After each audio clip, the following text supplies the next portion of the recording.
to test this out for day 2. Are you wanting to try water marbling at home? So today is day 2. I'm gonna test this kit out. So I bought this water marbling kit. I purchased with my own money to test it out. So it includes a marbling bath, which I made yesterday. I followed the instructions. It said to use 2 teaspoons of the marbling bath with 1 liter of cold water, and it wasn't ready. So it said that it could be used after 2 hours, and it wasn't doing what I wanted to do. So today we're gonna test it out. So it's been 12 hours now since it was made, so we're gonna test it out.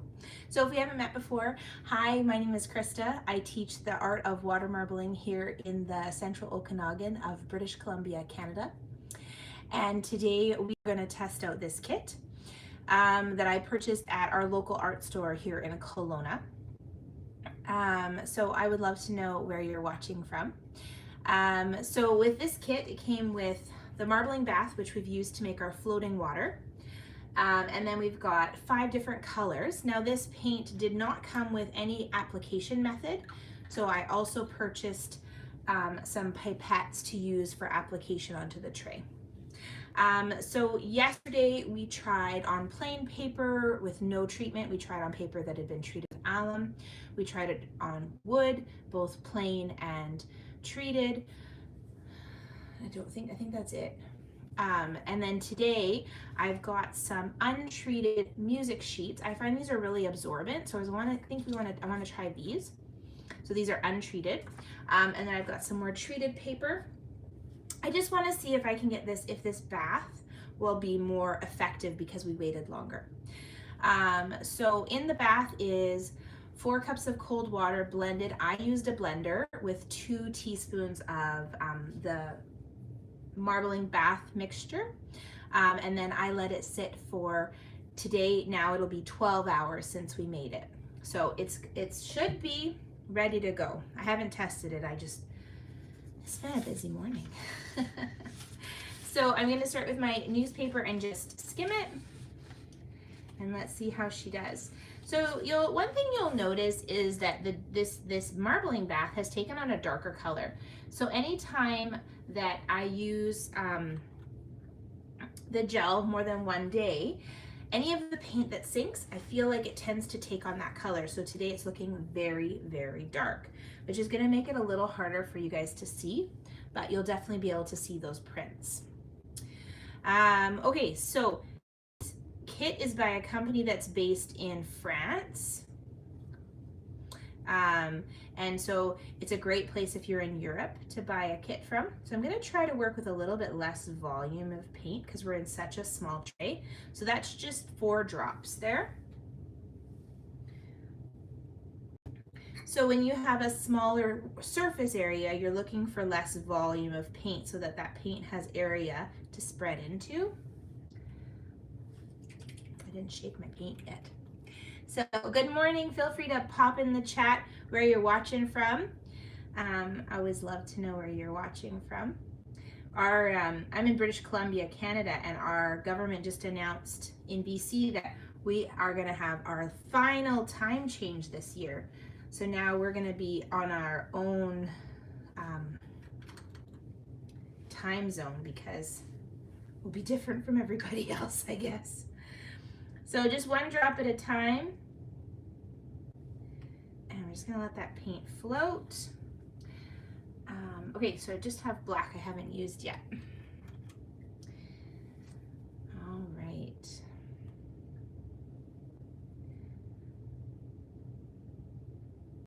Okay, let's see how she does. All right, so we're gonna just use our single stick and we're just gonna create some, I'm just gonna create that gelget, just that back and forth. And we'll see. So it's floating, it's opening, not as great as it did on the gel last time. So this is just music sheets. I hit the thrift store and bought a bunch of books of them, and then I cut them up and use them for printing sometimes. Because they're I find them to be super absorbent. So I don't treat them with the alum like I do the other things. All right, so let's see. So this one I won't rinse. We're just gonna pull it up and see what she looks like. Okay, so that's a really normal print for an untreated paper. And you can see that what's moving is the gel. You know what, maybe I try rinsing this one. I'm gonna give it a tiny rinse and see. The challenge with rinsing is that it might rinse away both the paint and the floating surface. Let's just see. Just a little bit of water. See if I can get that gel off. There we go. Okay, just a little rinse. So not too bad. I'm gonna let that dry flat on my drying station. Okay, so I'm just gonna turn you guys so you can see. There we go. So the paint is opening better. We're getting a smoother print, so that's awesome. And then I'm just gonna clean off the remainder with a little piece of paper towel. There we go.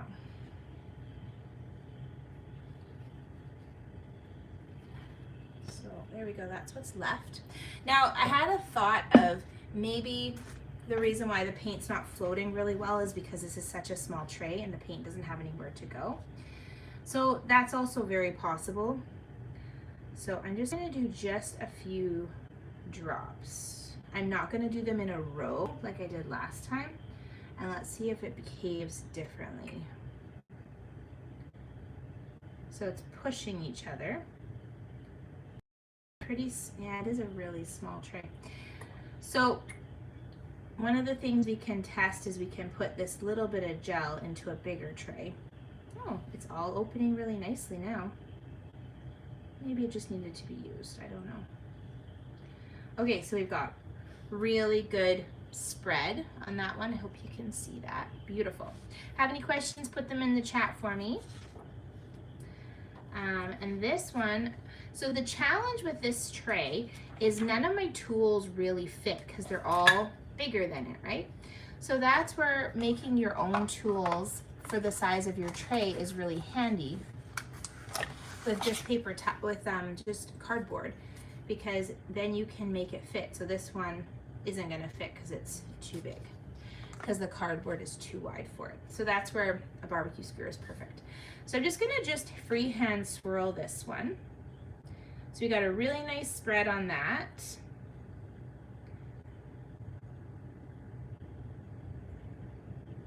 Okay.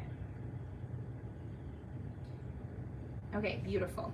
So let's test this on a little piece of allumed paper and see what the difference is. So now, again, a wonky piece, so I didn't iron it. Hi, I am from India. Oh, hello. Hi from India. It is 10 a.m. our time, so you are 13 hours ahead of us if I'm doing math correctly. That's so cool. Thanks for watching. So I'm just gonna put this paper right into our paint.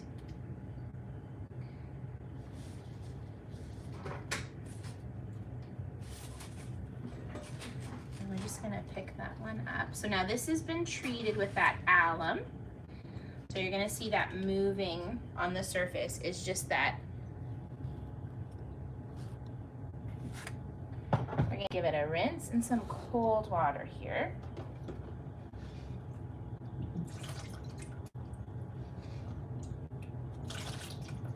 So the great thing about pre-treating it with the alum is you're not losing the strength of the paint when you rinse it.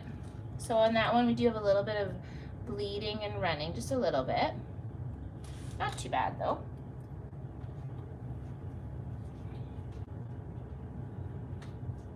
All right. So let's keep going. So it's just such a small tray, so there's not a lot of, ooh, we should try a flower. Let's do a layered flower. There's not a lot of paint floating opportunities. Let's do one more, and then what I might do is try putting this into a bigger tray so that we can create a little bit more design as we go along. All right, so we've got, let's do a little bit of a black background. So I'm just gonna put a few, like just 2 or 3 drops. So when I'm working in a really big tray, you're 15 to 20 drops of every color. This is such a small tray that like 2 to 3 drops of 3 colors is probably enough to fill the surface area of what that can create on. So right now I'm just working by dropping color into the center of my, I'm gonna turn this into a flower. So I'm just layering these colors on top of each other, and you'll see when we print it, you'll see the difference of color peeking out. There we go. Okay. So for a flower, all I'm gonna do is cut towards the center to cut my petal shapes.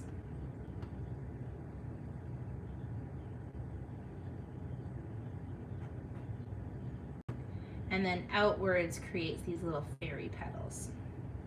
Okay, it's still spreading. So let's try this onto,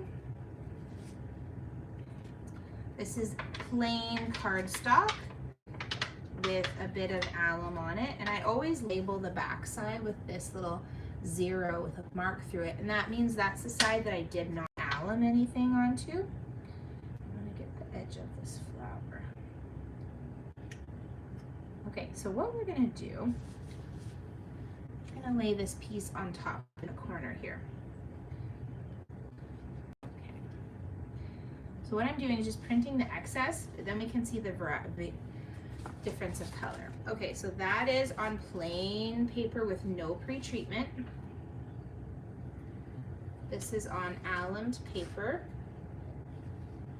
Okay, let's see. So this one I wouldn't rinse, and this one I would rinse.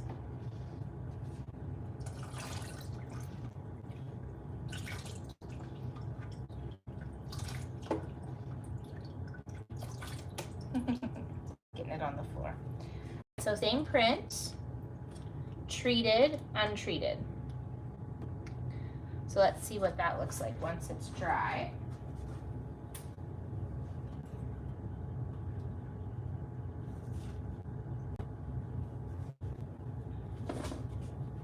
Turned out kind of cool, hey? All right, so we know that this bath is actively, it's working, it's floating the paint. We know that we're able to print it onto this untreated paper. When we rinse it, the color is softening. And we know that we can put onto alum paper and it's printing and then rinsing properly. So that's great. So I would say, so this kit is, what is this kit? I think I spent 22 or 23 Canadian dollars on it. So yes, good kit. You just need to allow the marbling bath to sit longer for it to work. It would be a great kit if you're just looking to experiment and play. You're not going to get the results that you will get if you alum material. So what I would suggest is I would buy this kit and I would buy alum separately, and I would prepare my items and then use this kit to print with.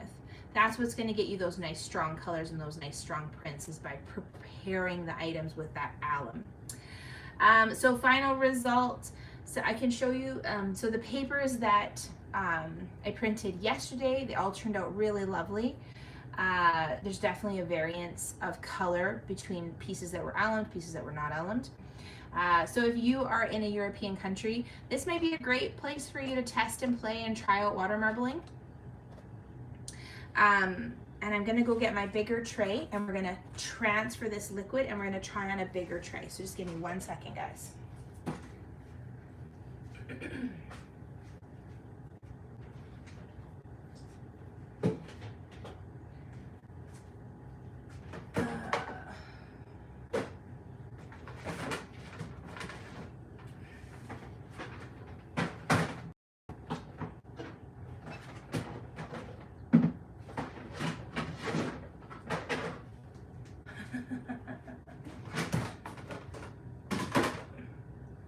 guess I don't have one that's bigger, do I?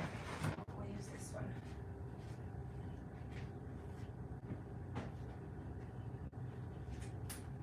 Okay, it's gonna be a little harder for you guys to see, but this is my bigger tray. Quite a bit bigger. So we may only get 2 or 3 prints out of it because it's not deep enough to do a ton of printing. So we'll see, okay? Just give me a second.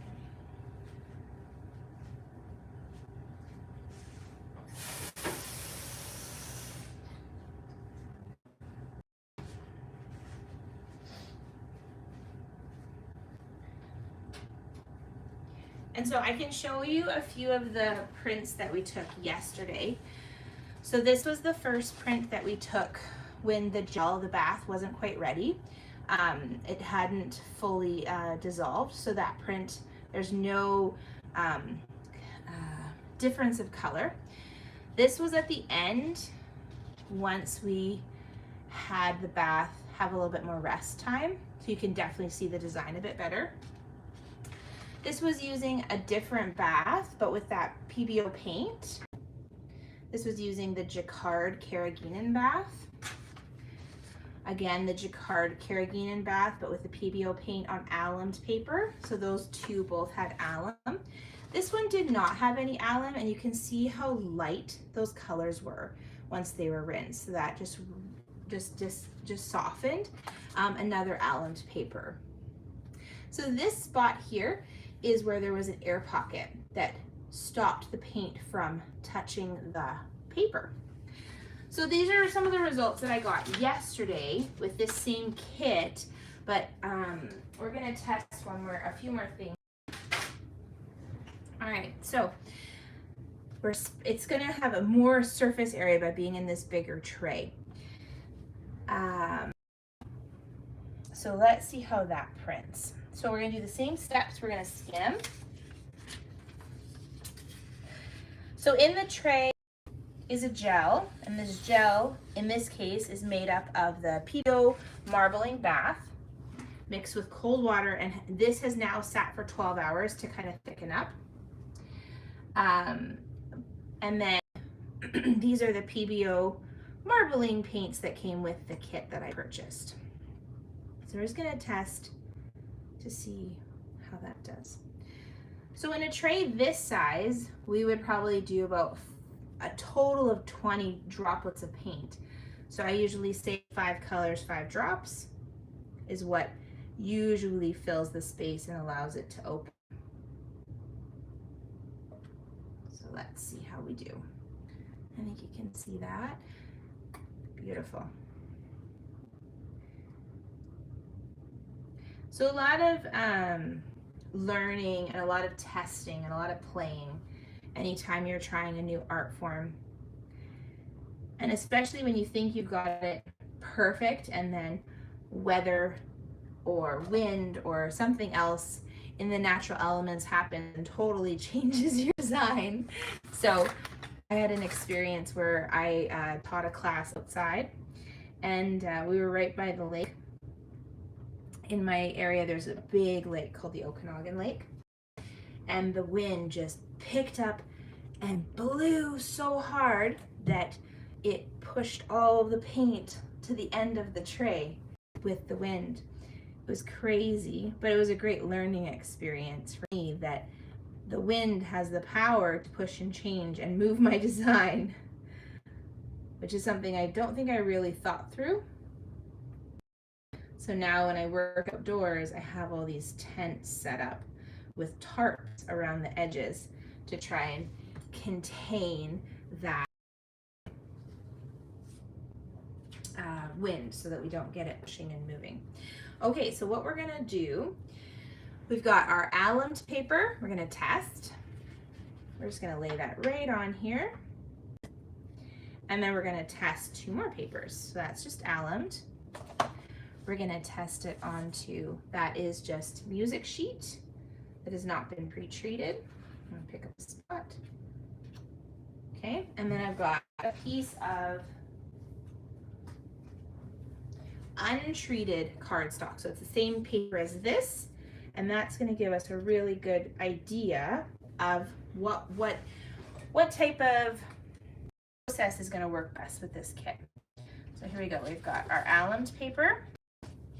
It's that first print. We've got our music sheet. Okay.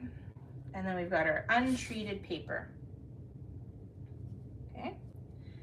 So this kit would suggest that you don't rinse any of those and you just lay them to dry. So if we lay those to dry, you're gonna have all this kind of runniness that's happening here. So is it beautiful? Yes. Is it a great print? No, it's okay. For this kind of kit, it's an okay print. Let's see what that will look like once I rinse it. So the normal step would be that you rinse it afterwards to get rid of that gel. So there's our alum paper. Just gonna music sheet and our regular paper. Okay, so you can see the difference. So this is untreated, and this is treated with alum. So this one definitely has softened up comparatively. So a good experiment, and it kind of shows you the difference of the untreated versus the untreated music sheet versus the treated cardstock paper. Okay, so I'm just going to put those to dry.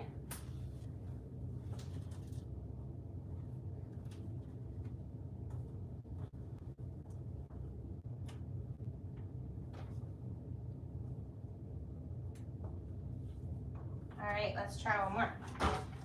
So this is definitely helping that paint spread by having that bigger tray. It's definitely allowing that paint to spread into space and have an easier time there for sure.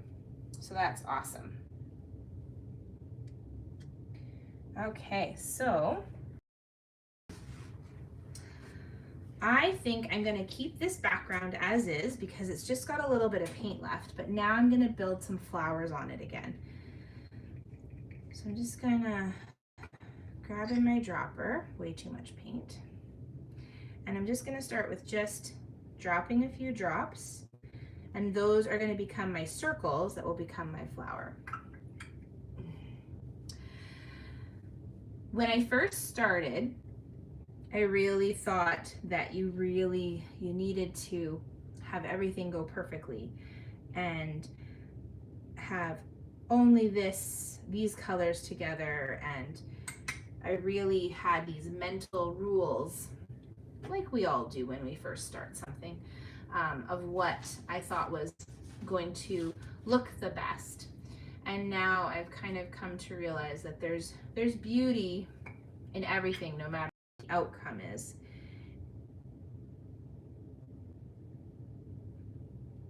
But it's just nice to see side by side what the results are. You can see, oh my goodness, yeah, there is a difference, or yeah, nope, not much of a difference, especially with just paper. You're gonna get away with a little bit more, so that's great. So I'm just gonna pull from the outside into the center to make my flowers. And you can make flowers so many different ways. I kind of have stuck with, this is my favorite kind of flower to make. But you can make them however you want. I also recently saw a tool where she had kind of like a piece of wood. It's hard to explain. She kind of had a piece of wood like this big, and it had 5 nails all in a circle.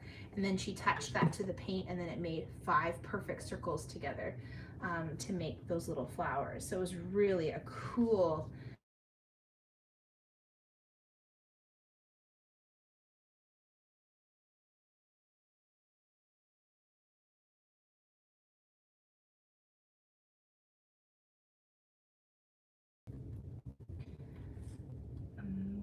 so there's our cardstock. There's our alum sheet. Oops. Very bendy. And there's our music sheet. Okay, so everything looks very bleedy and because that's just that carrageenan on the surface. All right, so let's give that a quick rinse.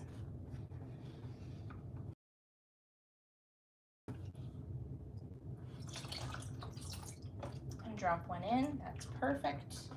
Always wanted to drop one in. So when you do a side by side, it's really showing me that there really isn't that much of a difference, less than I thought. So that's awesome. So that's actually really exciting. So this is our untreated, this is our alum paper, and this is our regular, our music sheet paper. So there really isn't that big of a difference with that result. So that's awesome. So part of it is I'm doing a way lesser of a rinse, like I'm going way softer with the rinse. So it may have boiled all down to that bath needed that longer time to kind of set. So I think my results today kind of, I'm a lot happier with them, giving that bath that longer time to set. All right, so let's just set those to dry.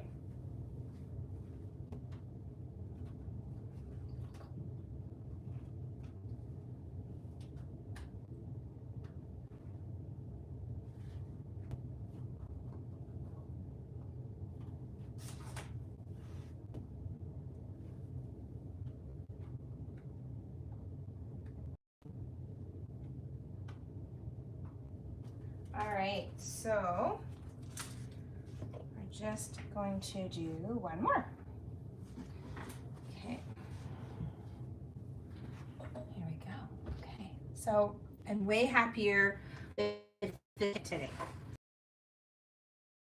Paint is floating properly and doing the things. And so I guess that's really a big piece of an experiment, is sometimes you have to give it a bigger chance or try again. Sometimes it's, you have to critically think through what's going to work.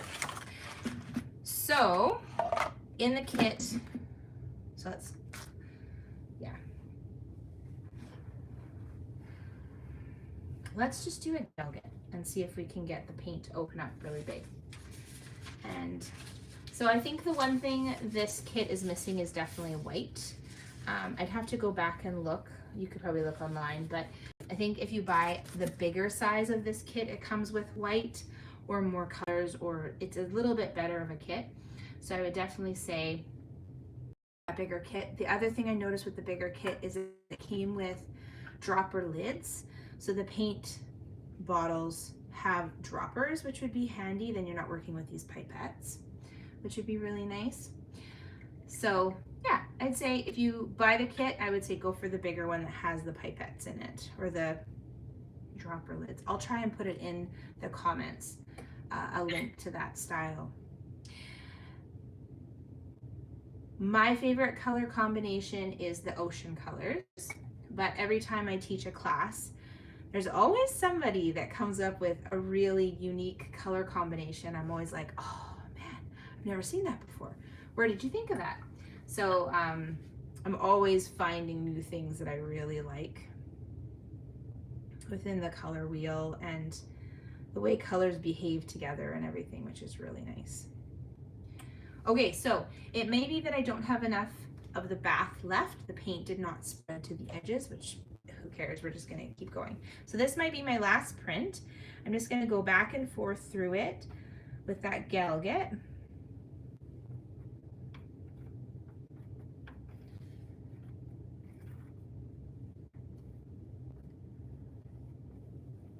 So thank you for watching and being a part of our experiment today.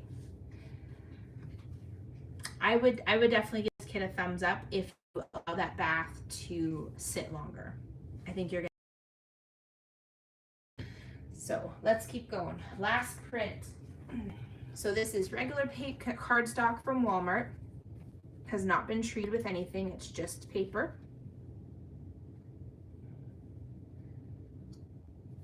Music sheet from the thrift store, untreated, but it's a thinner paper, so a little bit more absorbent, I think anyways. And then we have our alum cardstock, so exact same as the first one I laid down, just cardstock from Walmart. And we're gonna let that print. All right, and let's see how those ones come up. So this is our untreated paper.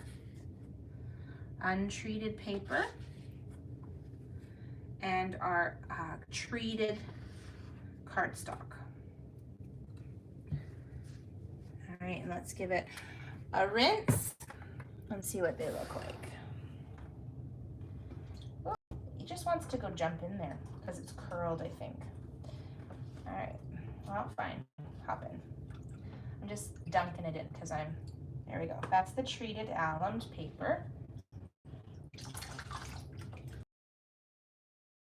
And this one. There we go.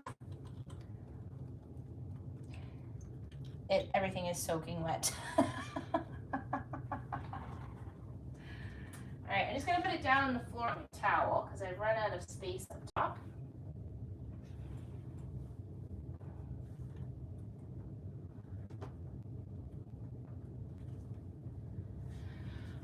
All right, there we go.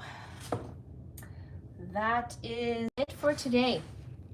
So feel free to tell me in the comments. I have a feeling that my comments have been kind of glitchy today, so I haven't seen much of your guys' comments, but I'll look at them once the live is finished.